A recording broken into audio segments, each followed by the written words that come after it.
الحمد لله رب العالمين والصلاة والسلام على أشرف المرسلين نبينا محمد وعلى آله وصحبه أجمعين. Continue inshallah ta'ala with the fiqh, and we are still in Kitab al-Zakah, the chapter of al-Zakah, which is the third pillar of Islam. We talked about the wisdom behind it and the definition and its status in the deen and the hukm of it. And then the different types of amwal, different types of wealth that zakah is obligatory upon, which is al-athman, or monetary things, gold, silver, and money, bahimatul an'am, the cattle, and we talked about these two. And then the two left are al-kharij min al-ard, what comes out from the earth, and urud al-tijara, the goods that are ready to be sold. The third one, which is al-kharij min al-ard, as mentioned before, in some of the books of fiqh, they would make it the four types of wealth, 5, because al-kharij min al-ard, they would divide it into 2. One when it comes to the plants and the like of this, and another one which is al-rikaz, which is the things that are discovered under the ground, whether it's gold and silver treasures, for example, from the past, and we'll talk about that, or minerals that it has required zakah in it. But here, or in some books, they only make it 4 categories. So al-kharij min al-ard, anything that comes out from the earth, whether it's plants or something else, with specific conditions, as each category is with very specific conditions. And as we heard in the cattle, for example, specific numbers, and it's very structured and detailed. And this is all by the hadith of the Prophet ﷺ. And as we see also the importance of the sunnah, since the Quran is almost every verse that gives the command of establishing the salah wa atu zakah, and give the zakah. Where is the details of the zakah? In the sunnah of the Prophet ﷺ, wahy from Allah subhanahu wa ta'ala. And that's why these are 2 wahy, 2 types of revelations from Allah. And those who disbelieve, wal-'iyadhu billah, in the sunnah of the Prophet ﷺ in its totality, they are not Muslims to start with, unless they believe in both the Quran and the sunnah of the Prophet ﷺ. So we'll get into the third category, inshallah. Again, this is from the fiqh perspective. So we need to make sure that we understand every point very good, inshallah. It's not too much details. And again, we're...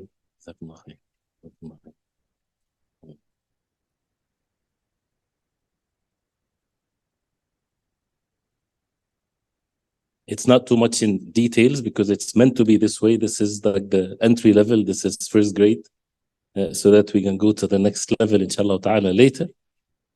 So if you have any questions, is not mentioned here, it's to be done later. But it's, again, the questions will be related towards each one's situation. But that's not what it's meant here. It's meant here to study these masail, to comprehend it, to understand it. What is the nature of the mas'ala, what's the nature, what is what we're talking about here, and then to get to know whatever the ruling that is mentioned here, without going into the differences of opinions, without even going to evidences yet at that level. So he says here, the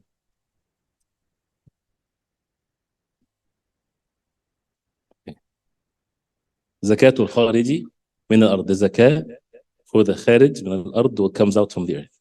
He says tajibu zakah. Zakah is obligatory fil hububi kulliha. We have to be careful because, again, it's not in anything that comes out from the earth. Some things only, and some things there's no zakah in it. So fil hububi kulliha, all the hubub. And I want someone, if you're following with the English, inshallah, so that you can give me the right translation, inshallah. Al hubub are the grains, right? All the grains, all the hubub. And anything that is a grain, whether it's people they eat or they don't eat. So all of the hubub, all of the grains, there is zakah in it. وَفِي كُلِّ ثَمَرٍ يُكَالُ وَيُدَّخَرُ. So in all of the grains and in all of the thamar is the fruits, not necessarily what we know of the fruits. The word thamar, is it translated as fruit? Produce. So any produce. So it's not the fruits, anything that is produced, but with a condition, two conditions here that we need to extremely pay attention. يكال ويدخر. يكال, الكيل is a measure of volume, not a measure of weight. So anything that is measured with volume and is preserved or for it to be saved, not something that gets consumed right away because it gets rotten, or it has to be something that they can save. Here, what is the meaning of yukal? That means it's to be measured with volume. Things changes. Most of the things that people purchase now, it's based on the weight, not based on the volume. And you see how amazing Allah subhanahu wa ta'ala preserved this deen. Al-wazn is wazn Ahl Makkah. Anything, what to know what's to be weight and what's to be measured with volume, is the way that the people of Mecca, the wazn, when you talk about the weight, is by the people of Mecca. This is the criteria of knowing what is to be weight and what's to be measured with volume.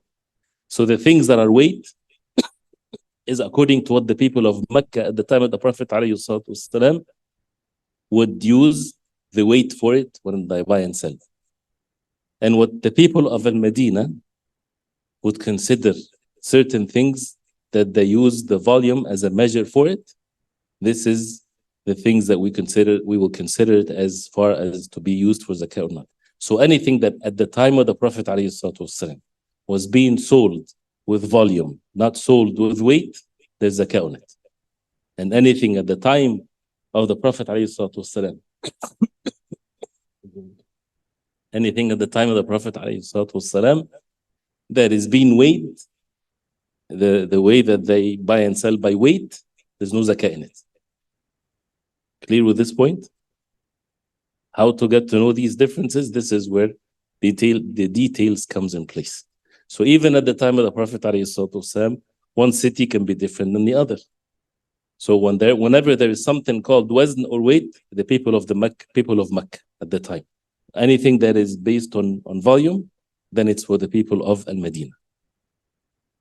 So the condition of it, that it has to be kayl, something that is measured with volume, and it has to be yuddakhar, it has to be preserved or kept for a long period of time without being ruined. People would save it. He says, katamrin wa zabib, like the tamr.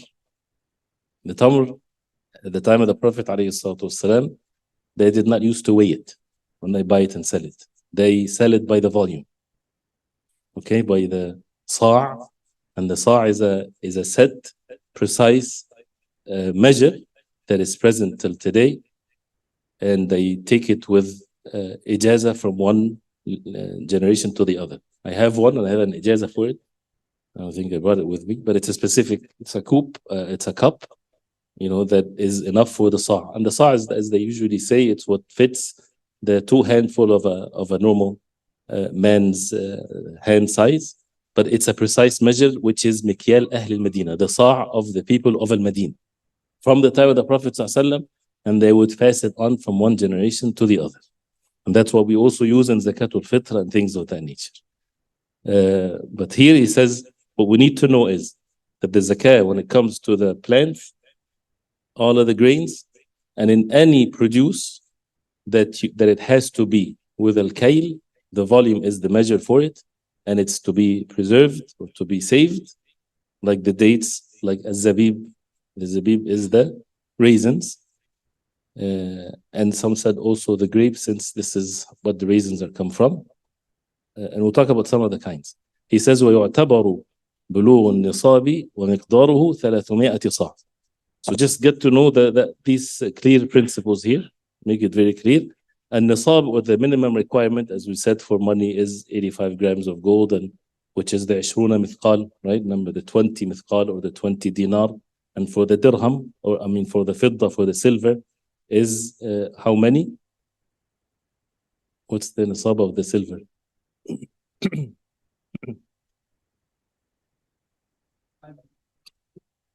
How many dirham? 200 dirham. In the dirham, we know the calculations for it for today. And then with the cattle, all the different chart that we mentioned. Here for the plants or so, or the produce, is the nisab is 300 prophetic sa'. 300 prophetic sa'. Sa' is the unit. So remember the number 300, prophetic sa'. He says here that أيما يعادل, which is approximately equal to 624 kilograms approximately. And this can go up and down. So 300 sa'. The sa' is at the time of the Prophet alayhi salatu wassalam.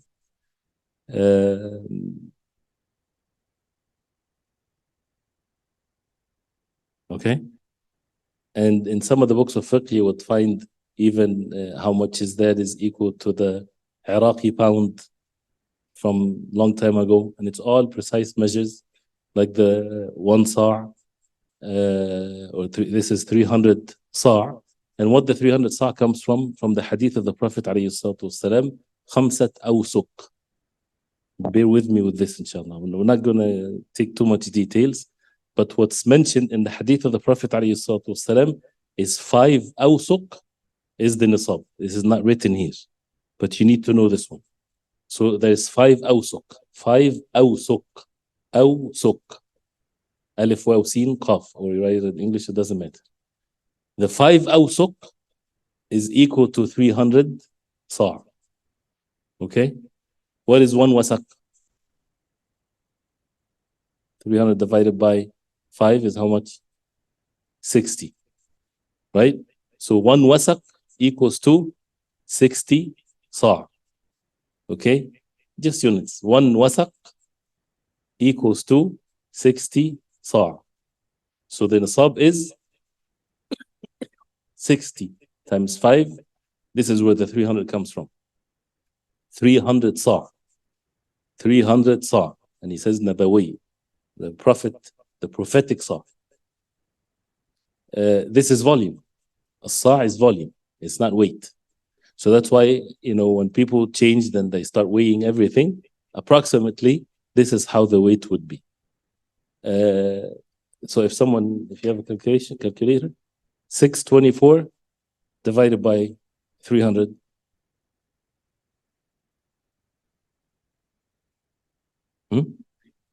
Yeah.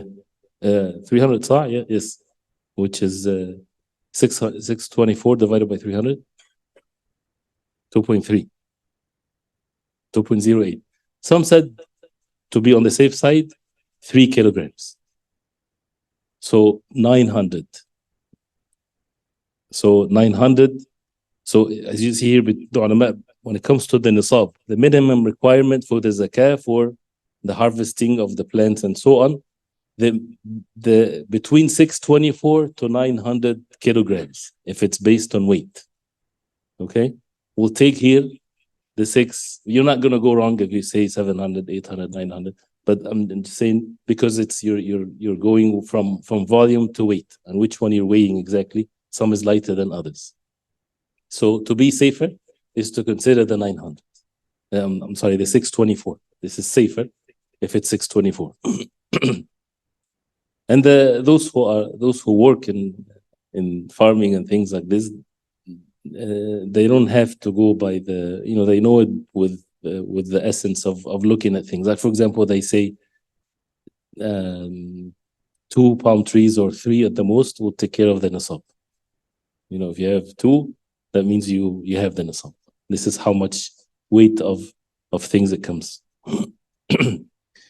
There are more details. So again, this is clear so far. So zakatul khariji min al-ard, it's mandatory, it's obligatory in all the grains, and anything that is produced, as long as it's kail, with measure of volume, and as long as it's also saved.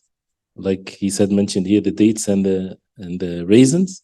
And the nisab is 300 sa', and that comes from 5 awsuq, which is mentioned in the hadith. 5 awsuq, and that is equal to 300 sa', prophetic sa', which is equal to 624 approximately kilograms. Clear so far? Of course, if you don't write this down, you forget it. So that's why it's important to record it, inshallah. The second point he says تضم ثمرة العام الواحد بعضها إلى بعض في تكميل النصاب إذا كانت جنسا واحدا. This is a مسألة.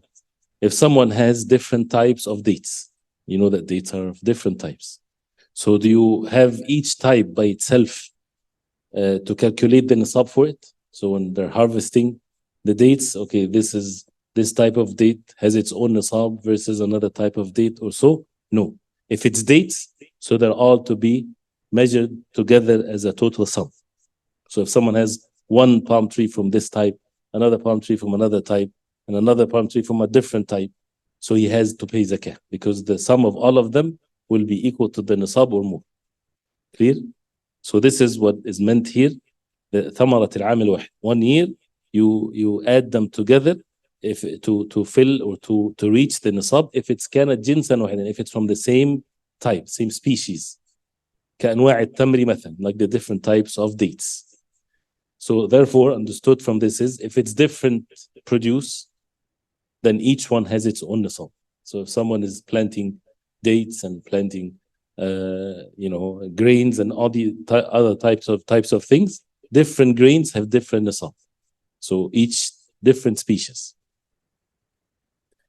So this is what to collect them together or to be separated. What is the amount of zakat to be given? He says, الواجب في زكاة الحبوب والثمار العشر فيما سقي بلا مؤونة كالأمطار. Also, this is important. It's not just one thing. If the plants or the grains or the produce, the rain or the saqi, the irrigation of it, without any work from the farmer or from the person, from the human beings, it all depends on the rain. So 1/10 of whatever is collected after it's been dried and everything, not at the moment of when it's collected. If there is covers to it, forgive me with the terminology, not being very scientific here. When you have something that has pockets or whatever they call it, like the corn, for example, it has what you call it,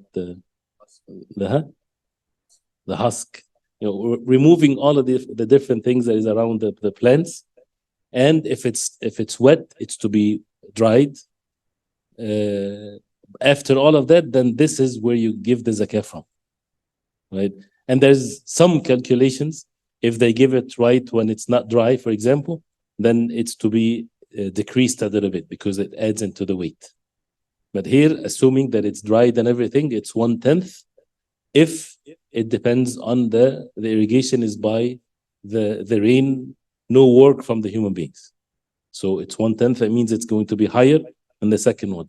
نصف العشر, half of 1/10, if it's being irrigated in a different way, whether it's from well water or from the people, the farmer, he is the one that irrigates his land and things like this. So the zakah is less. And of course, the wisdom is very clear. So the zakah is more if it's all from the rain, which is 1/10. نصف العشر, half of 1/10, if it's by the actions of the people, the irrigation. It's not mentioned here, but if there's other expenses that they, workers and things like this, some said it's not to be included and some said it's to be included. Because the zakah is because Allah subhanahu wa ta'ala said when it comes to the plants, وَآتُوا حَقَّهُ يَوْمَ حَصَادِهِ, you give its rights in the day when it's harvested. So it doesn't matter what the calculations are. So you give it from whatever you harvest, you give. And that's why it's not waiting for a hawl. There's no hawl here. There's no waiting for a year. Every time you harvest, there's a zakah. So the zakah is when harvested. Right? And there's a little bit more of issue, masail here. So here, so 1/10, and نصف العشر, half of the 10th. The zakah of the money is ربع العشر, right? 2.5%. Then the next one, ثلاثة أرباع العشر فيما سقي تارة بمؤونة وتارة بغيرها. If the plants are irrigated sometimes with the rain, sometimes with something else, with work being done, that means it's 3/4 of a 10th. 3/4 of the 10th. So a little bit more, something in between, which is basically halfway, between 1/10 and half of the tenth. If it's, the irrigation is a mixture between the rain and work done by the owner or so. Is it clear? Is it difficult? It's easy, right? طيب. He says تجب الزكاة إذا اشتد الحب وبدا صلاح الثمر. There's a hadith because of that, and this is also a different mas'ala here, which is very important. When does the zakah becomes an obligatory act here when it comes to the plants? When is it an obligation? Not when it's going to be distributed or taken away. There's difference here. And there's implications to this. The mas'ala here is the zakah becomes obligatory upon the owner when the grain is ready to be harvested, when it's strong, or if the produce is ripe and it's also ready to be harvested. Then the zakah becomes an obligation, even though he's not given any zakah yet. The zakah is obligatory here before it's harvested. And what's the significance of this? It means that if something happens to it before he harvests it, that means you still have to give the zakah. Unless it's afatun samawiyya, unless it's something from above, a storm or something like this that ruined everything, then there's no zakah on him. And plus also sometimes the people, they sell things, which is the issue of budu salah, and it will come in the buyu' and in the subject of transactions. It's permissible to sell the plants when it's in, or not the plants, the fruits or the produce, when it's on the trees, with a condition that it's already ripe. So the wholesaler, whatever, he comes and he sees the acres of land and he sees that it's ripe, then he would purchase it then. And they would even, something called al-khars, is to estimate the weight of it. All of that is permissible with experts. So they don't have to harvest it to sell it. So in that case, if a person purchased, which is another implication to this, if someone purchased the land after the produce of the land is been ripe, the zakah is on who? On the seller. So he has to do something about it, give the zakah first, estimate the zakah, and then to include that in the price. If it's before the produce is ripe, then the zakah will be on the buyer. No, I'm sorry, I said the seller, right? Again, rewind. So if the produce is ripe, okay, and a person sold his land, the zakah is upon the seller. So I said that right, huh? So the zakah is upon the seller. If the produce is not ripe, and the person purchased the land when there's plants and everything, and it's not ripe yet, then the zakah is upon the buyer. Is it clear? Do you see the wisdom behind it? See, it's clear because it's not ripe yet. So the owner of the land, the zakah is not obligatory upon him yet because it's not ripe. When the plant is growing and everything, and it starts showing, and it's not ripe yet, no obligation for the zakah yet. So if he sells it, there's no zakah on him. If it becomes ripe and he sells it, then the zakah is upon him because it was mandatory for him the zakah becomes mandatory even though he's not given it yet, but the zakah becomes mandatory upon him. Which the root of this mas'ala is if a person dies and there was supposed for him to give zakah, but he didn't. He died before he gave the zakah. Zakah is an obligatory thing upon him, meaning in his wealth, to be taken from his wealth first before they distributed an inheritance. If it's the time for the zakah came, imagine he died on the day, for example, that he was supposed to give zakah. So the zakah is obligatory then on that day. So if that person died, they have to give out the zakah first, and then they distribute the rest to the heirs. Okay? Is it clear? So here, this is the tajibu zakah. Zakah becomes an obligatory once the grains become strong and or the fruits or the produce is ripe. Now, some points here. لا زكاة في الخضروات والفواكه إلا إذا أعدت للتجارة. There is no zakah in the khudrawat. Al-khudrawat is the vegetables. The vegetables, there's no zakah in it. So, cucumber, tomatoes, all of that, there's no zakah in it. Why?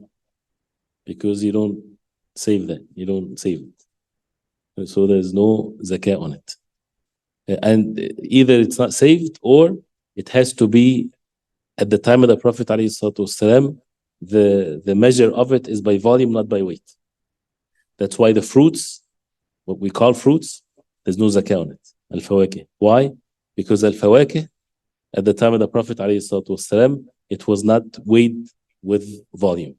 It was by the count, by 1, 2, 3, like this.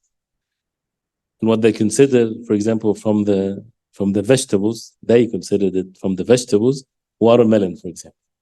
So there's no zakah on watermelon. Okay? So no zakah on vegetables, no zakah on fruits, unless it's for trade.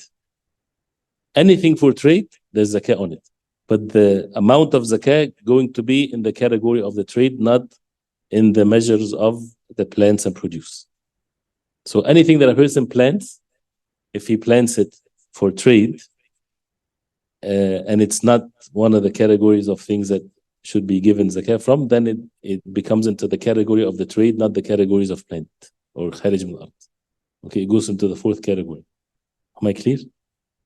Is it clear? So then the zakah of urud al-tijara, when we talk about it, inshallah ta'ala, with the trade, is like the gold and silver and the money, 2.5%. If a year passes and it reaches the nisab of the gold or the silver. So to make it easy, we didn't even talk about it yet. Urud al-tijara, or things that are ready to be sold, it's the same as the zakah of the gold and silver and money-wise. A whole year has to pass on it. And there's some slight differences, but a whole year has to pass on it after it reaches the nisab. And the nisab of it, the minimum of it, is like the same as the gold or the silver. And it's best to make it based on the silver so that a person will give for the sake of Allah. And the whole year passes, and then he would give 2.5%, but we didn't talk about the tijara yet. Clear? So this is with the vegetables or the fruits, if it's been made for trade. Otherwise, there's no zakah on it. The second point, ما يخرج من البحر, what comes out from the sea, pearls, what's al-murjan in English? What they have, anything that comes out from the sea, there's no zakah for it. Fish, no zakah in it, right? Unless it's again for trade.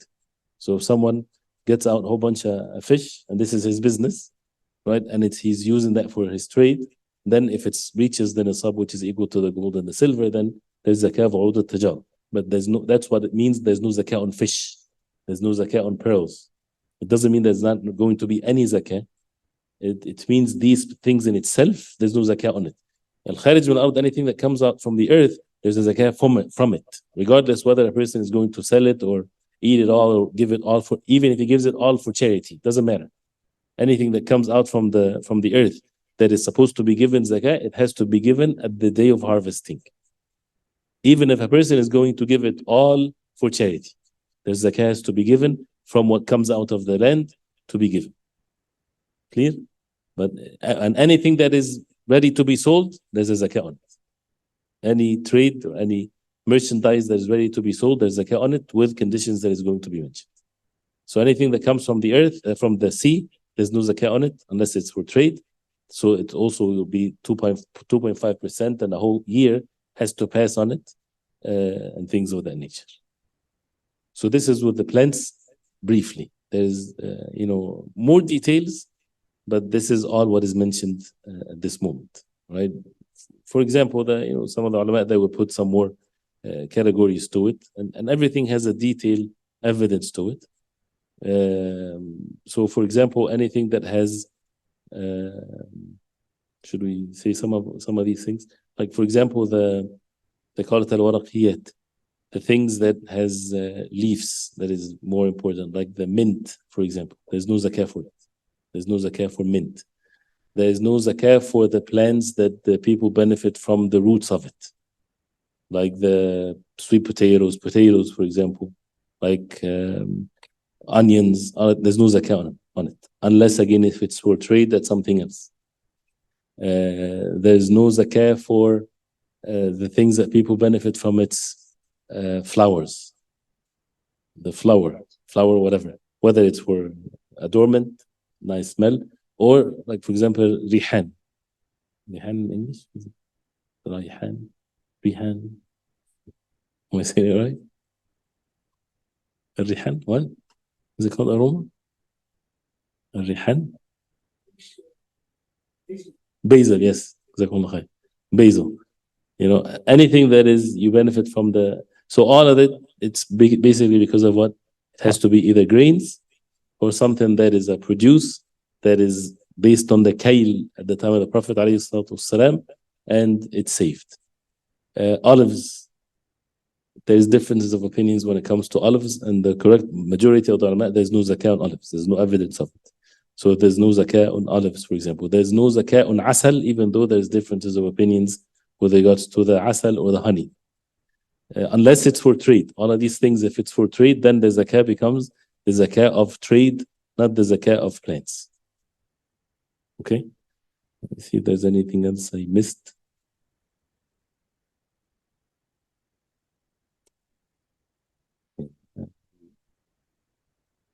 Okay.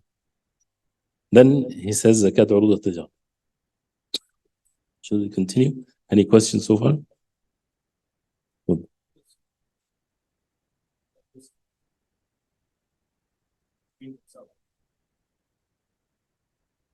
Yeah, this is separate from money.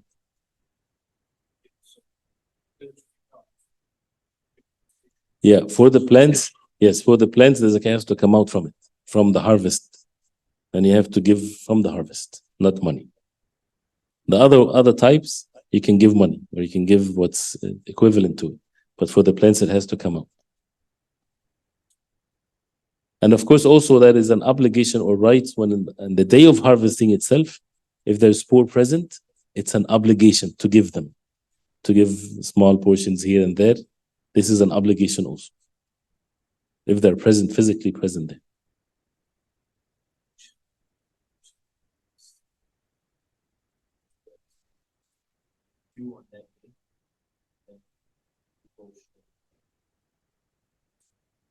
Right, from his money. Yes.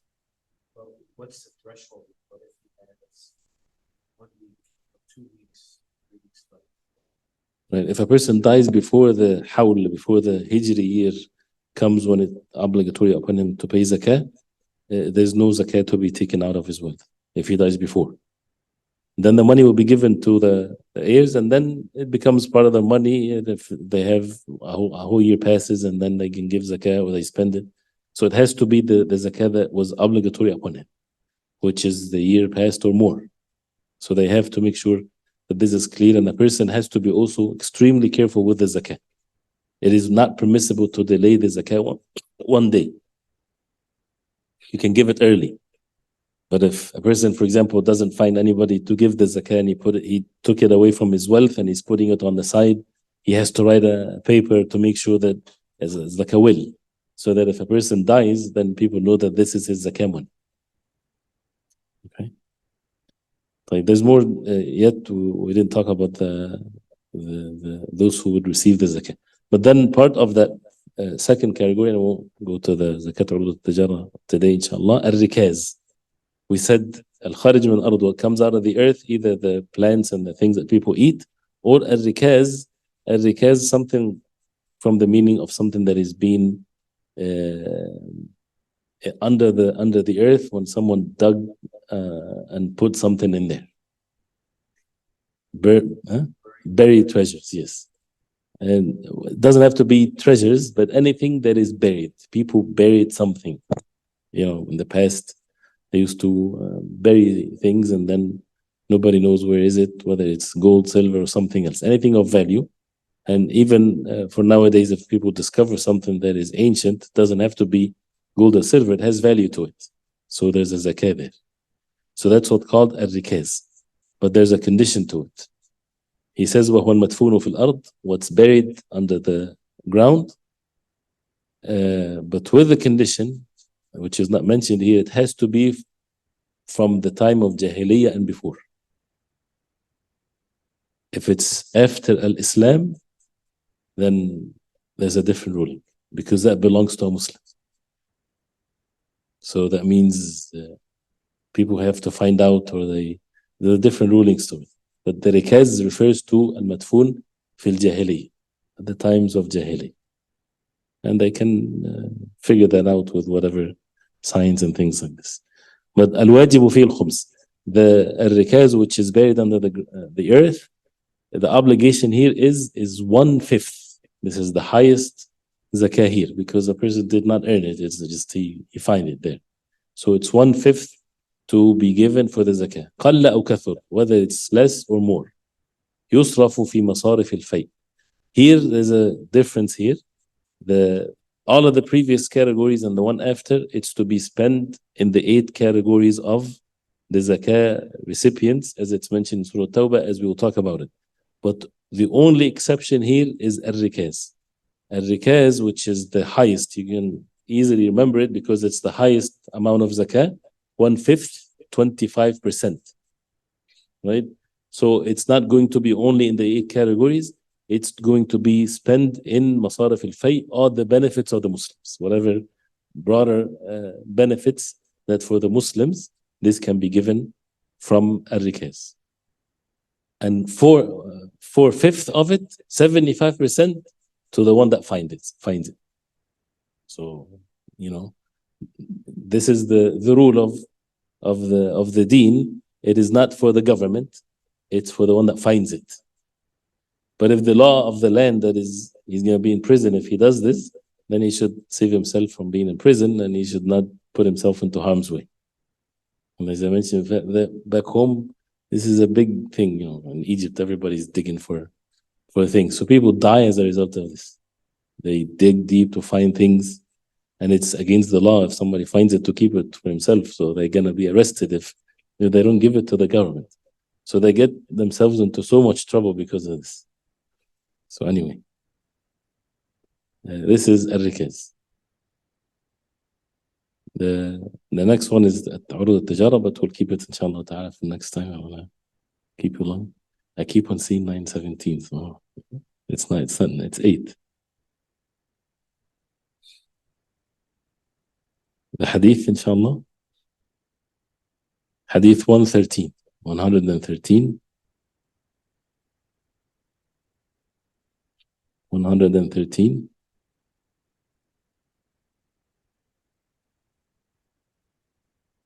Easy, inshallah. You guys ready? It says عنه, but it's عن أبي هريرة رضي الله عنه.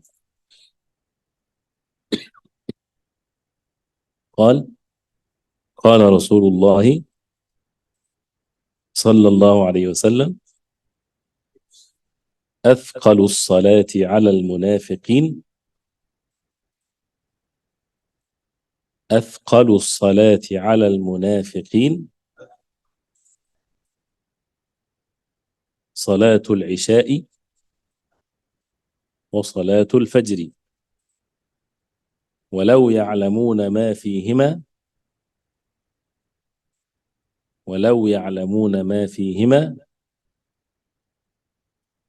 لأتوهما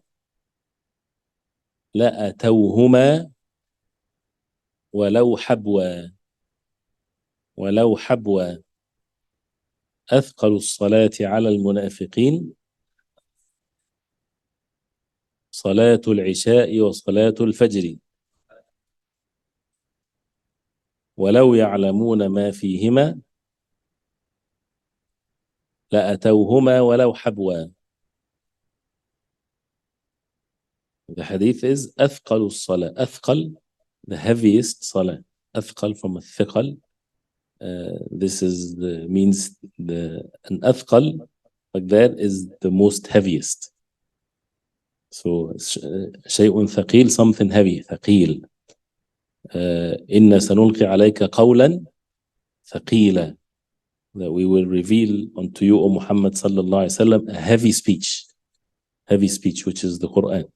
So أثقل الصلاة, أثقل on that structure like that means the heaviest. So أثقل الصلاة, the heaviest salah, على المنافقين, on the munafiqeen, on the hypocrites, the heaviest 2 salah on the hypocrites, salatul isha and salatul fajr. Isha salah and fajr salah. ولو يعلمون ما فيهما, Then the Prophet ﷺ said, and if they know what's in them both, وَلَوْ يَعْلَمُونَ مَا فِيهِمَا in the dual tense, what's in them both. فِيهِم plural, but فِيهِمَا, that means both of them. وَلَوْ يَعْلَمُونَ مَا فِيهِمَا, and if they know what's in them, meaning of the rewards, لَأَتَوْهُمَا, they will come to both of them. Al-Isha and Fajr. لَأَتَوْ plural. لَأَتَى one, لَأَتَوْهُمَا, meaning, but here the لَأَتَوْ is plural for the munafiqeen, for the hypocrites, but huma because of Salatul Isha and Salatul Fajr.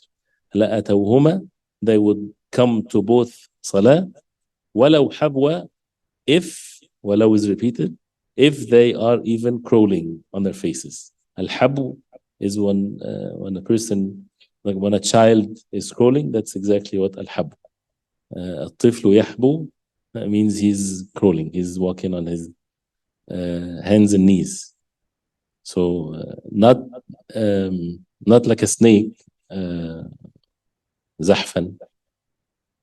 What's زحفا?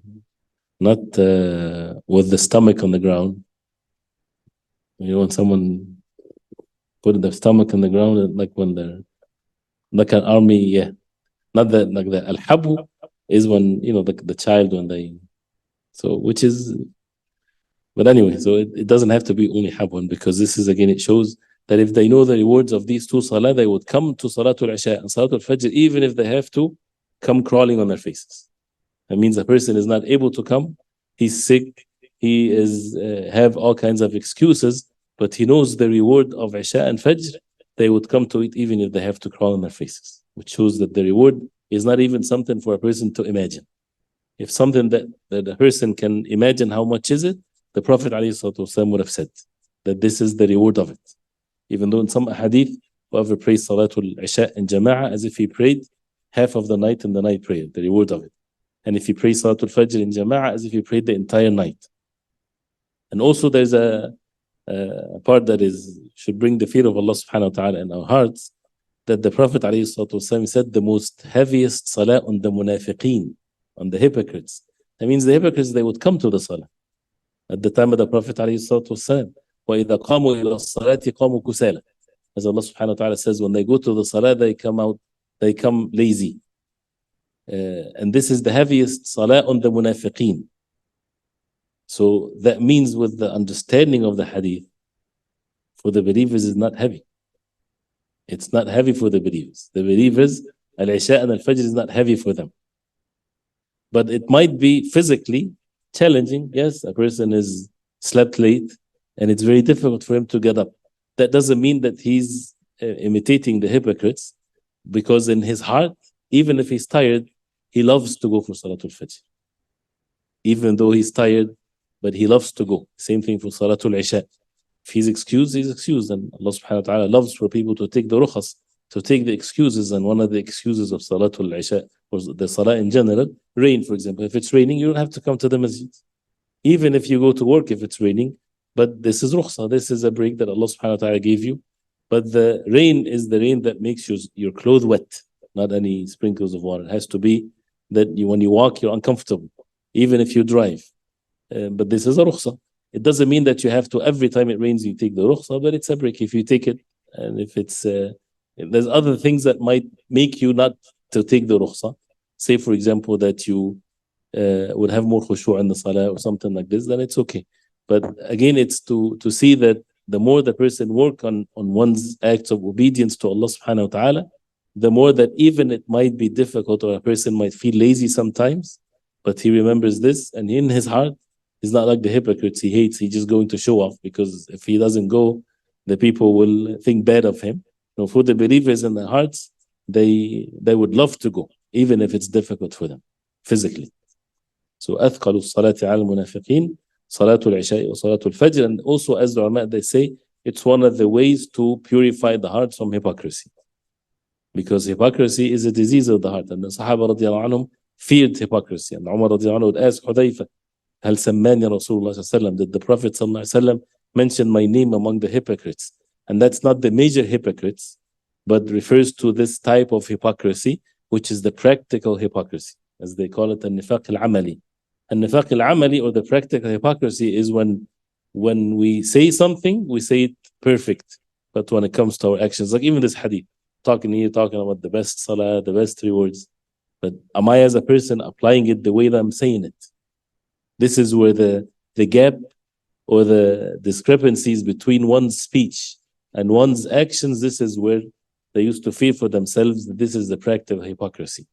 And that's why with al-istighfar and constant repenting to Allah subhanahu wa ta'ala, a person purify his heart from hypocrisy, but to continue to fear it in a healthy way so that the person stays away from the characteristics of the hypocrites. So let's say it one more time, inshallah. أثقل الصلاة على المنافقين صلاة العشاء وصلاة الفجر ولو يعلمون ما فيهما لأتوهما ولو حبوا لأتوهما ولو حبوا.